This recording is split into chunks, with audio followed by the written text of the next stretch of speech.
আসসালামু আলাইকুম ভিউয়ার্স, আপনারা সবাই কেমন আছেন? কারণ একটি কথা আছে অর্থনীতিতে যে উৎপাদন, বন্টন, বিনিময় এবং ভোগ।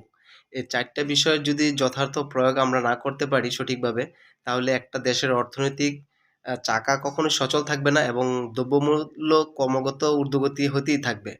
তো 111 এর থেকে যখন কেয়ারটেকার গভর্নমেন্ট ছিল, ওই সময় যে বাংলাদেশের দ্রব্যমূল্যের ঊর্ধ্বগতিটা শুরু হইছে, এখনো পর্যন্ত ওইটাই ধারাবাহিকতা অব্যাহত আছে।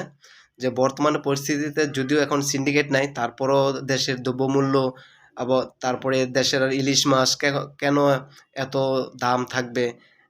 তারপরে নিত্য প্রয়োজনীয় দ্রব্য, শাকসবজি এগুলো কেন এত দাম থাকবে?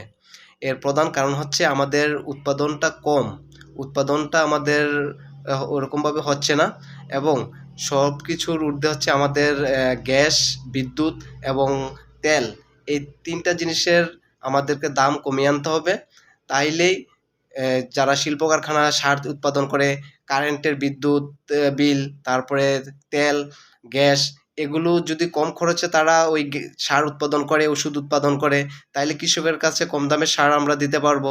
কৃষক যদি বীজ, সার কম দামে পায়, তাইলে তারা ফসল সুন্দরভাবে কম দামে উৎপাদন করতে পারবে।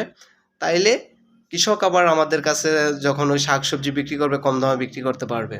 তো আমাদের আগে ৩ টা জিনিস দাম কমাতে হবে। এক হচ্ছে বিদ্যুতের দাম কমাতে হবে, তেলের দামটা কমাতে হবে, কারণ হাল চাষ করবে কৃষক ওই তেল, তারপরে মিল ফ্যাক্টরি যে মেশিন গুলো চালাবে, বিদ্যুৎ, কারেন্ট, গ্যাস যেটা দিয়েই চালাক না কেন, এই ৩ টার মূল আগে কমাইতে হবে।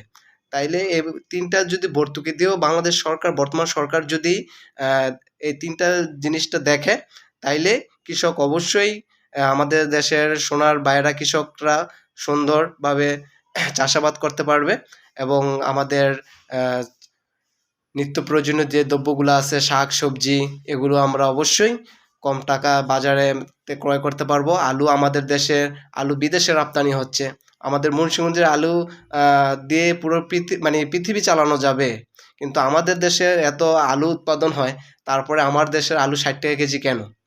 এর প্রধান কারণ হচ্ছে কৃষক তার জমিতে সার যে দিচ্ছে, সারের দাম বেশি, কীটনাশকের দাম বেশি, তারপরে দিনমজুরদেরকে বেশি টাকা দিয়েও দিনমজুর এখন পাওয়া যাচ্ছে না, সবাই মিল ফ্যাক্টরিতে কাজ করতেছে। হ্যাঁ, তো সর্বোপরি কিন্তু তারপর হাল চাষ যে করতেছে, ট্রাক্টর, ওই মেশিনের তেল বেশি, ওইখানে টাকা বেশি দিতে হচ্ছে। তো সব মূল কিন্তু ওই যে তেল, গ্যাস এবং বিদ্যুৎ। তো আমি বর্তমান সরকারকে, যারা উপদেষ্টা দায়িত্বে আছে, তাদেরকে বলবো সরকারের ভর্তুকি দিয়ে হইলেও এই ৩ টা জিনিসকে যেন একটু গুরুত্ব সহকারে কমায়।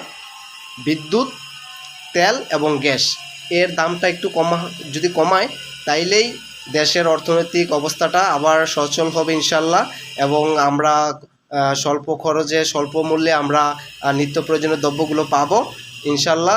আশা রাখি সবাই ভালো থাকবেন। আসসালামু আলাইকুম ওয়া রাহমাতুল্লাহ।